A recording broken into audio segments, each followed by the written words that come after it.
Приветствую вас, друзья! С вами Юлия Тютюнова и Art Century.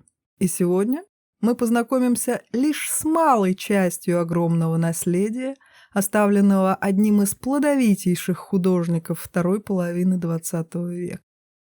Он по праву считается одним из лидеров абстрактного экспрессионизма, да, не Поллоком единым, ведущим художником и скульптором, а по количеству визуальных открытий, совершенных им, не уступает Пабло Пикассо. Он прожил так долго, что пережил расцвет и упадок своей эпохи, видел зарождение и угасание последующих художественных направлений, пережил как своих друзей, так и своих недоброжелателей. Итак, сегодня Вильям де Кунинг и его женщины.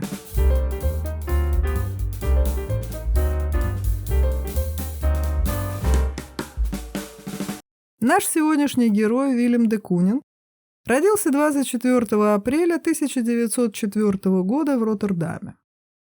В родном городе он поступает на вечерние курсы Академии искусств и ремесел.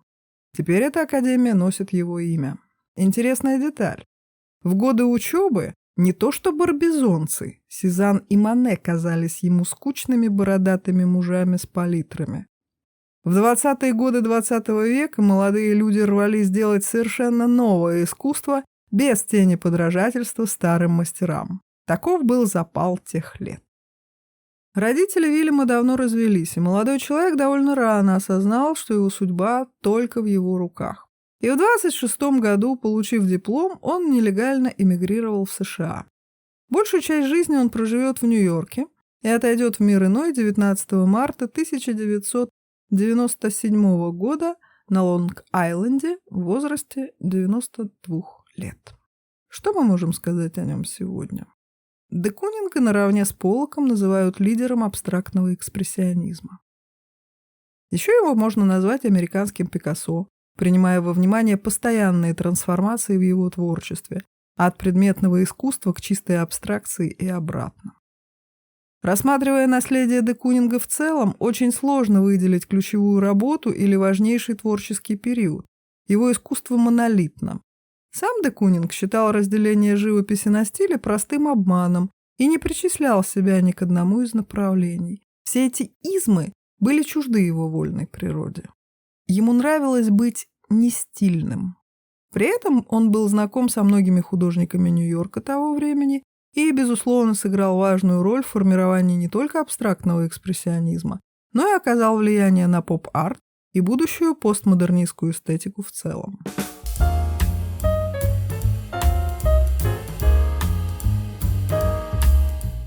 Критик Клемент Гринберг характеризовал де Кунинга как совершенно абстрактного художника, но это не совсем так. Фигуративность никогда не была чужда художнику. Более того, его полотна – это крепкий замес чистой абстракции с предметностью. И тут напрашивается вполне закономерный вопрос: а возможно ли фигуративность и предметность в живописи действия? Мы помним, как это было у Поллока. Но исключения, как обычно, подтверждают правила. И творчество де Кунинга доказывает, что искусство – это прежде всего свобода выражения себя. А расставлять все по полкам и стилям – удел искусствоведов. И все же в творчестве де Кунинга магистральная сквозная линия есть. Красная нить, мучившая его долгие годы. Тема, которую он пытался раскрыть разными средствами. Загадка, занимавшая его не одно десятилетие. И это, конечно, женщины.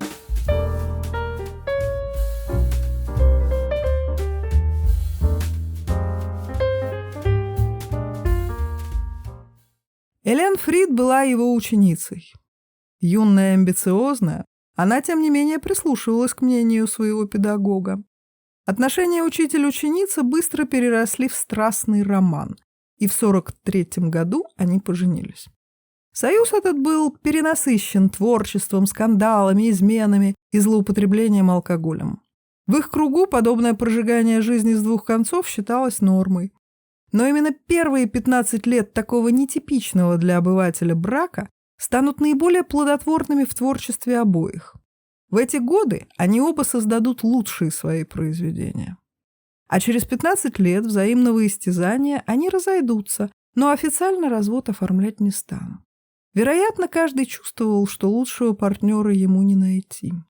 Спустя 20 лет они встретятся вновь, чтобы прожить счастливо и неразлучно остаток отведенных лет, до самой смерти Елен. После ее ухода, в 1989 году, мир Вильяма будет разрушен окончательно. За 4 года до этого ему диагностировали болезнь Альцгеймера, но он как-то справлялся. Теперь же смысл сопротивляться был потерян навсегда. Но вернемся в те годы, когда наш герой был еще страстен и полон сил. Сидящую женщину 1940 года можно назвать отправной точкой в теме раскрытия женских образов. Мягкий силуэт растворен в полуабстрактных пятнах интерьера. Здесь улавливается ссылка к полотнам Модильяне. Де Кунинг, конечно, не был чужд влияний больших мастеров. Совершенно иное впечатление производит «Сидящая женщина 2», написанная в 1944-м. Выпученные глаза, улыбочка. Может показаться, что это издевка над искусством в целом и самим объектом в частности, но, если вглядеться, мы видим, как художник акцентирует внимание на подробностях модели. Яркая одежда героини, помада, красный маникюр. Женщина ему явно интересна, она манит художника. В этом полотне де Кунинг уже отказывается от цельности силуэта, по сути разрушает образ, при этом смещая фокус восприятия на общепринятые признаки женственности. Эту картину можно назвать одним из первых его опытов деконструкции модели.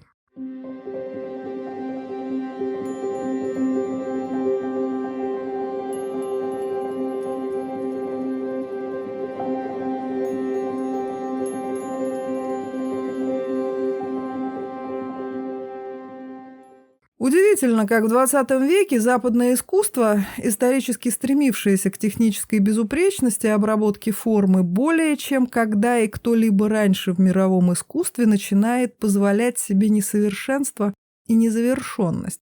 Сделанность, отшлифованность формы как знак качества веками представлялись признаком лучших традиций. Внезапно искусство меняет вектор и буквально пытается разрушить основы. Хулиганство это или же путь к духовности? Вопросы разрушения и созидания картинной плоскости бесспорно занимали художника. Поиски де Кунинга, прекрасно умеющего рисовать академично, направлены на выражение отношения к модели. Сохраняя исходную идею, он тратит массу усилий, старательно разрушая изображение, и нельзя сказать, что работа эта давалась ему легко. В среднем над каждым полотном он трудится около 2 лет. И раз за разом новые слои краски расщепляют первоначальный образ. При этом силуэт, контур, сама фигуративность остаются. После «Сидящей женщины 2» де Кунинг создает в основном абстрактные работы, экспериментируя с подходами и материалами. Раскопки – концептуальная вещь того периода. Абстрактные, почти лишенные цвета фигуры распадаются, но в хаосе пятен все же возникают человеческие силуэты, смутные и очевидные одновременно. Осознанное разрушение формы достигает своего развития в серии «Женщины». Те холсты, о которых мы говорили раньше, были как бы предчувствием, репетицией. «Женщины» – самая известная художественная эпопея мастера. Серийность является предвестником поп-арта, и в этом смысле де Кунинг показывает дорогу уже новому направлению художественных поисков. Работы из данной серии упоминаются в списках чуть ли не самых дорогих продаж в истории искусства. При этом наиболее узнаваемой считается «Женщина 3» 1953 года. Именно она была продана в 2006 году за $137,5 миллионов. Увидев ее впервые, вы, скорее всего, удивитесь и подумаете, а не дурачит ли вас художник, не насмехается ли он над зрителем? Но нет, тут все серьезно.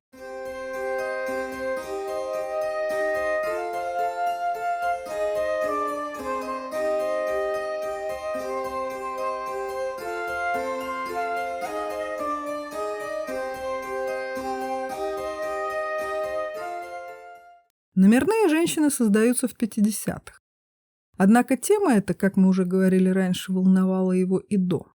После создания серии он также будет неоднократно возвращаться к женскому образу, но уже иначе. Для серии должны быть характерны общие черты. Попробуем выделить основные из них, помимо, собственно, объекта изображения. Во-первых, силуэт распадается за счет хаотичности мазков, контуров и пятен. Во-вторых, автор специфичен в использовании цвета. В-третьих, его женщин при всем их своеобразии отличает безусловная и гиперболизированная сексуальность. Несмотря на отталкивающее впечатление, производимое лицами, тело моделей, безусловно, волнует художника. Для сравнения возьмем Мерлин Монро, де Кунинга и Уорхола. Уорхоловская Монро – это бесплотная идея, рекламная заставка, красивая, но не вызывающая чувств. У де Кунинга иное. Здесь плоть и желание в каждом мазке. Но вернемся к серии. Провокация автора в лицах героинь, где внимание привлекают глаза и улыбка. Часто зубастая. Об улыбке следует сказать особо. Интересная деталь. Все улыбки для женщин вырезались художником из модных журналов, приклеивались к холсту и дальше доводились до необходимого по замыслу состояния, перекрываясь слоями краски. В серии де Кунинга отразятся все страхи и комплексы сильной половины человечества перед ее величеством женщиной. Манящее тело и ужасное лицо. Нужен ли ты ей? Для чего она привлекла тебя? Рекламная и безличная улыбка. Она не обращена ни к кому. Она для вида. Безадресная, но необходимая в современном мире как часть образа, демонстрация счастья и успешности. От сильной усталости или обиды улыбка может превратиться в оскал. И что же тогда на самом деле скрыто за улыбками героинь де Кунинга?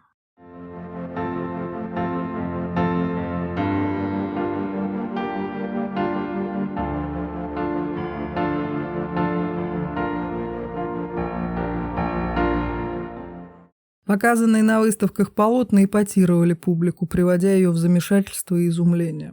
Даже в названиях работ, казалось, сквозила издевка. Это ли прекрасная дама, Мадонна XX века? Возможно ли поставить женщин де Кунинга в один ряд с образами, оставленными гениями прошлого? Де Кунинг бесил, раздражал, возмущал и прочно вошел в историю. Древние идолы. Попытка разгадать вечную женственность и освободиться от зависимости. Каждый художник, обращаясь к сотворению своей богини, стремился выразить неизъяснимое. Мадонна Рафаэля, героини Климта или Латрека, устремленные в вечность пустыми глазами женщины Модильяне или роскошные рубенсовские красавицы. Все это акты преклонения мужчин-художников перед женщиной. Венера Виллендорфская является признанным шедевром искусства. Неизвестный автор воплотил в ней представление о прекрасном, лишив портретных характеристик и сконцентрировав свое внимание на формах тела. Венера Леспюкская верхнего палеолита с мощнейшими бедрами, символизирующими плодородие, или Золотая Мадонна из Эссена, датированная примерно 980 годом, то делает произведение искусства шедевром. Техничность исполнения или сила чувства, вложенная творцом в момент создания. Так почему же, имея столь богатую историю, вобравшую все многообразие представлений о женской красоте, современники стремились упрекнуть де Кунинга в создании уродливых образов?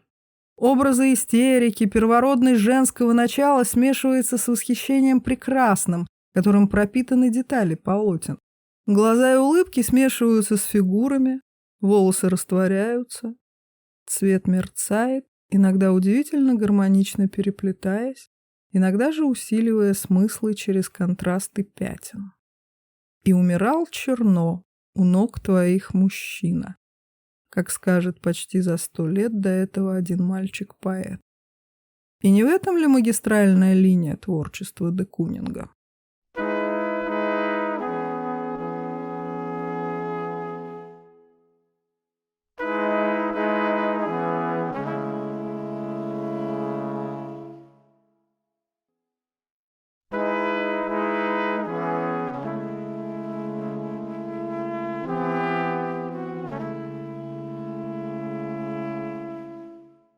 Итогом серии «Женщины» можно назвать работу 1955 года «Женщина как пейзаж». Верный себе и в том переменчивый, де Кунинг начинает сочетать два увлечения – ландшафт женского тела и пейзажный ландшафт. Улыбка и губы растворяются в хаотичном небытие. Едва заметный неуловимый образ проступает через мешанину линий и пятен. Не претендуя на последнее слово, выражу предположение, не являются ли все эти женщины бесконечным диалогом с Элен, страстной попыткой договориться. В работах позднего де Кунинга женские образы становятся мягче, критика модели отступает. Элен вернулась, и, может, он в чем-то примирился с собой, ибо, безусловно, только любовь.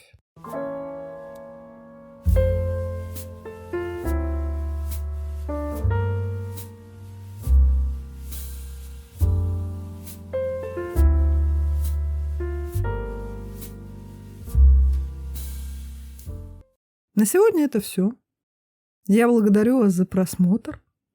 Ставьте лайки, пишите комментарии, они очень важны. И подписывайтесь на канал Art Century. В следующих выпусках вас ждет много интересного.